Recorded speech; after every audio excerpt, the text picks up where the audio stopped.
Hey everybody, this is Lopi in the Wild. Welcome. I'm heading to camp. Join me in this winter wonderland.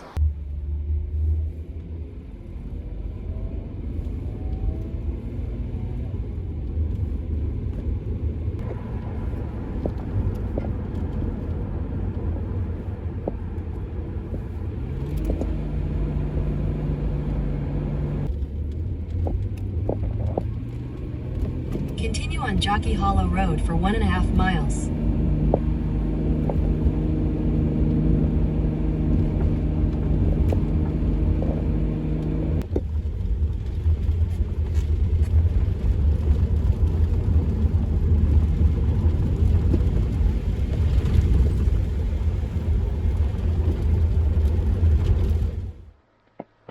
Holy cow, I made it.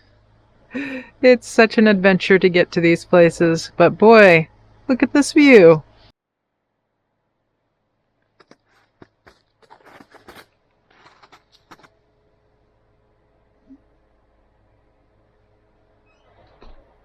Okay, I'm getting set up here in my little spot. I'm kind of between a little tiny house and a little farmhouse, and there's actually some people working at the farmhouse. Looks like they're doing some remodeling or building type work. But I want to show you a little bit about my setup here. So, been driving for a couple hours, so it's 60 degrees in the car, nice and toasty. And then I've just plugged in my tiny little space heater here. I got my long extension cord, and it goes over here to this little outlet. And yeah, this is where I'm gonna have my fire. Oh my gosh, this guy got my firewood all set up for me. I paid a little extra to get some firewood. Even's got some kindling in there. And then yeah, here's my box of firewood. We'll see if I do any lounging. It's not exactly lounging weather. But I'm trying to figure out what that mountain is way out there. You probably can't see it, but my guess is that's New Hampshire, and it could be Mount Washington. I'm not for sure, but at any rate, yeah, it's a little Hipcamp here in the woods of Vermont, amidst old barns and farmhouses, and seems real nice. And there's some other work going on down the road. I'll show you there on the road. You can maybe see through there. So lots of excitement at the moment. Wow, look at the old sumac. You can see the little sumac tree here. Little red buds. May not be able to see with the color. It's very gray today. But that's a healthy, extensive sumac. It's probably multiple trees, but I think they're cool. Anyway, yeah, some interesting light here happening. Cloudy, sunset should be interesting. Probably sunset in quotes. Probably won't see a lot with it being so cloudy, but yeah, I am here.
But then this book was in here, and some like old mail and stuff.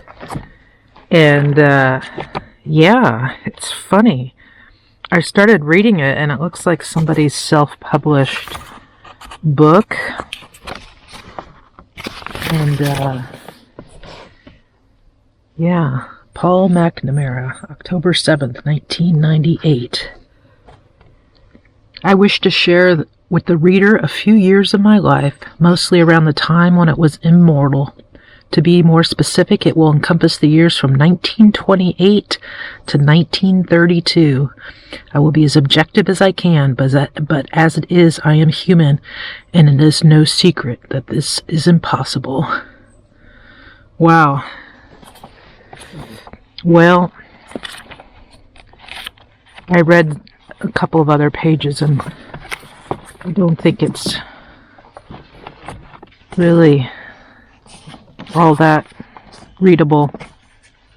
So sadly, I'm gonna add it to my fire a little bit because I needs a little sprucing up at the moment.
Well, as Bob Dylan said, it's not dark yet, but it's getting there. And before it gets too dark, I want to share with you what this place looks like exactly. So, there's a tiny house there. I'm parked right next to it. There's what they're calling a farmhouse there. And then next to this over here is another little quote-unquote tiny house. This is made by, looks like some kind of RV company, Timberwolf, which is kind of interesting that the RV companies are getting into sort of the more tiny house-oriented structures. And then across the street and unrelated is an old white Vermont farmhouse. But this side of the street appears to be just these kind of three main options. And then it said that there's actually 272 acres here. So I imagine there's kind of lots to explore and trek through. Okay, it's starting to look pretty warm in there. I think it's time to set my dinner in there.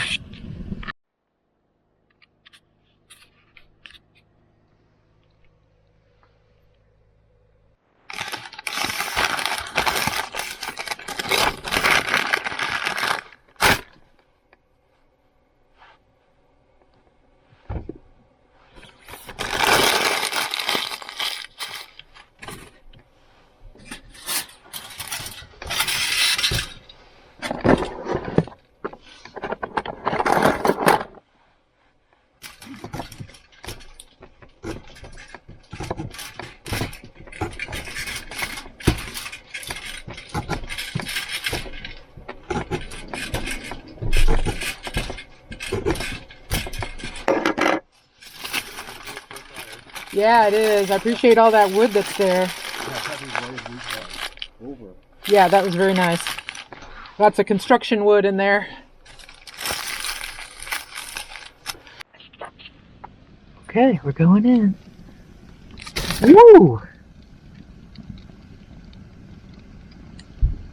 It's hot in there. I'm gonna have to keep this thing turning. I've got the rear Christmas lights plugged into my main jackery here. And then I've got the little lights over here, the fairy lights, plugged into this little guy. So pretty cute. And got the little peace sign there. And my little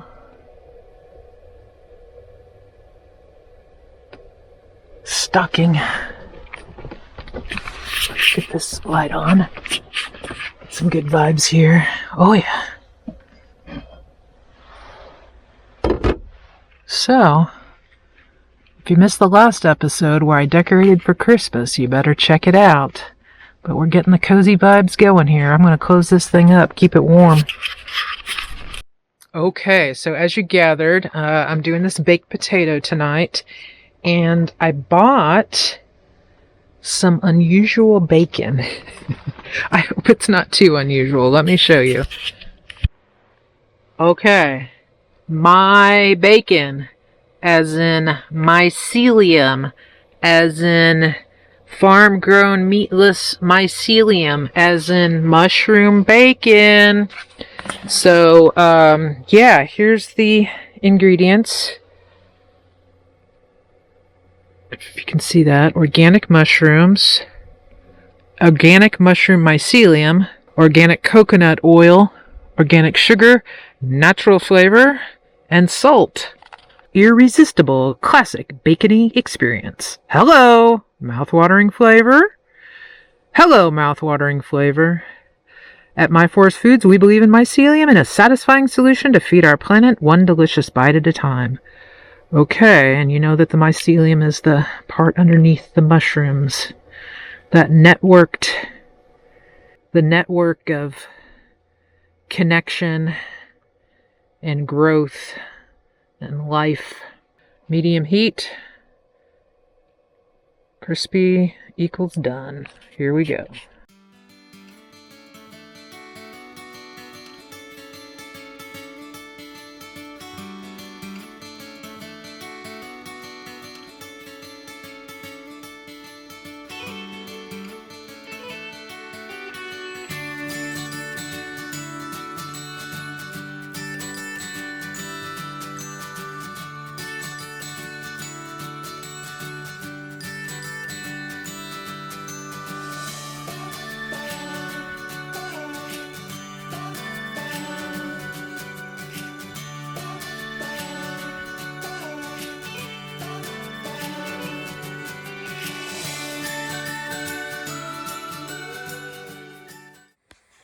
Okay, so here's the potato, and I opened it up, and I put the cheese in it, and then closed the potato back up.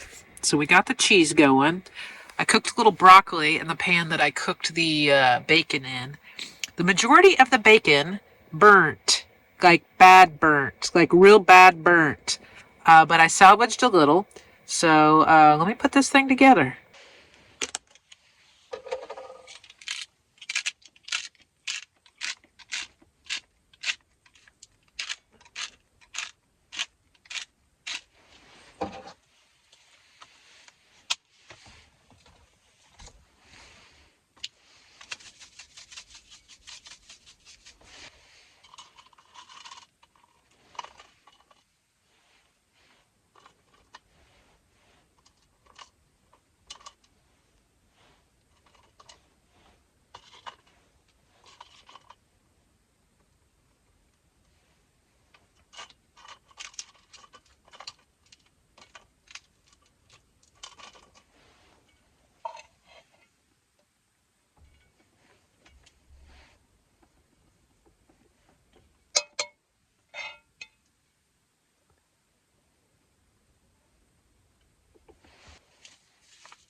Okay, I'm going to give it a try.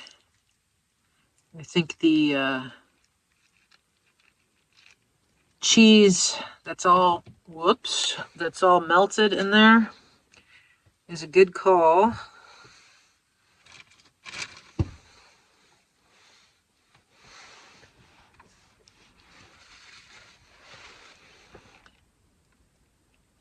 See, I'm going to get a bite with the bacon and some of that feta, some of the other cheese, a bit of the broccoli. We're going in.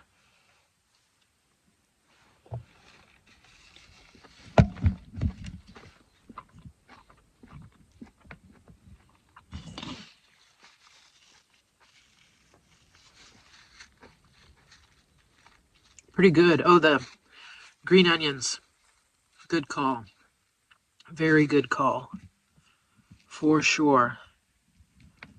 I'm going to say this. The potato is very well done. There's one little section where it's not quite as done as the rest, but I would say it's 3/4 done. I mean, where it's done, it's very done and perfect. Yeah. That's very nice. I think the broccoli's a nice touch. I think I will probably not buy this bacon again.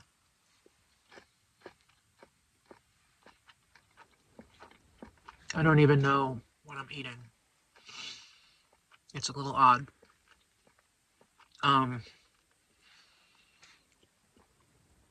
But I tried it out. So yeah, there we go.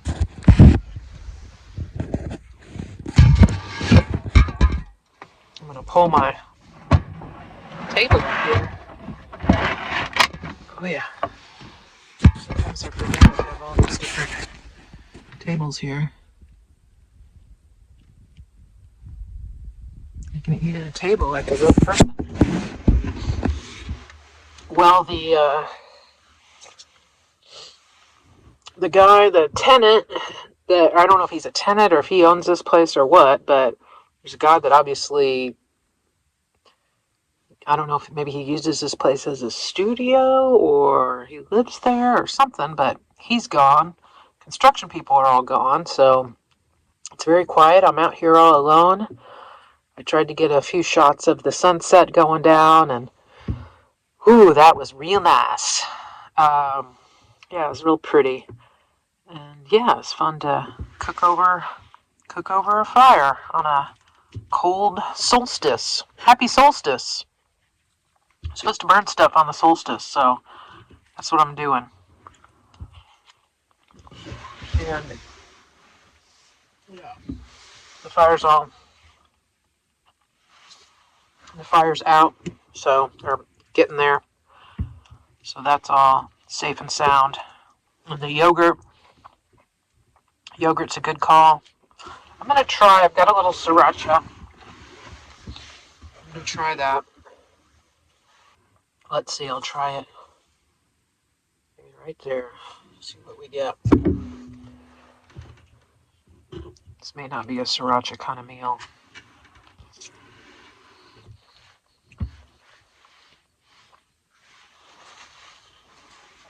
Takes it in a slightly different direction. Okay, well, oh, by the way, I bought this jacket at a thrift store in Brattleboro today. It's a little big, but it's kind of fun to have really big winter garb sometimes just to feel like you're not confined. But yeah, it was so warm when I left, which it really wasn't. It was like 40s. But I was moving around so much and packed everything up. I forgot a coat.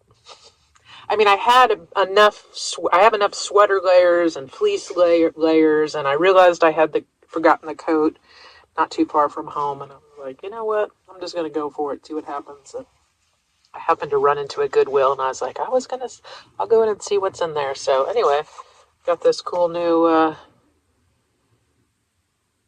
little vest, Land's End vest for $9.99. So there we go, folks. I'm gonna have my dinner, and I'll talk to you soon.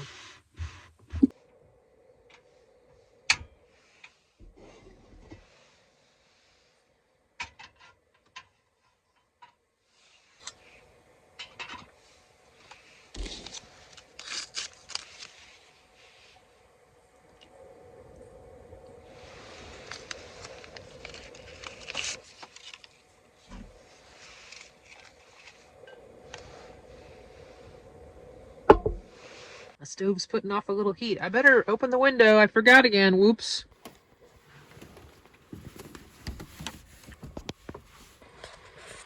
I forget because I'm used to having the top popped up and, with the screens open and there's tons of flow, and not so much when I'm in this little tiny house all packed down.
Okay, we're going to read about the Knight of Cups.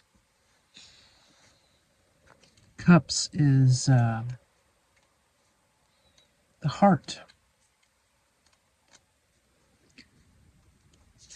Cups, the heart. It's a matter of the heart. Cups are a matter of the heart. Knight of Cups. I have a little tiny book. It's a mini book. The Knight of Cups is the eternal dreamer, chasing ideals and wearing their heart on their sleeve. The classic chivalric knight. They believe in beauty, love, and romance, have an unwavering moral compass, are quick to support and defend that which stirs their emotions, and will always fight for what they love. This knight serves only one lord, their heart. Knights represent action, and this knight acts in accordance with their emotions and their intuition, encouraging you to do the same. When this card appears, your heart is your map, and it will not lead you astray. Loyal and dedicated, the Knight of Cups is a fan of commitment and big gestures. They encourage you to declare your feelings. A caveat: those who are guided by the heart must know it deeply enough to tell infatuation from the real deal. But ultimately, when this card appears, the heart calls and you must follow. Holy mogolis. What in God's name does this mean? Wow.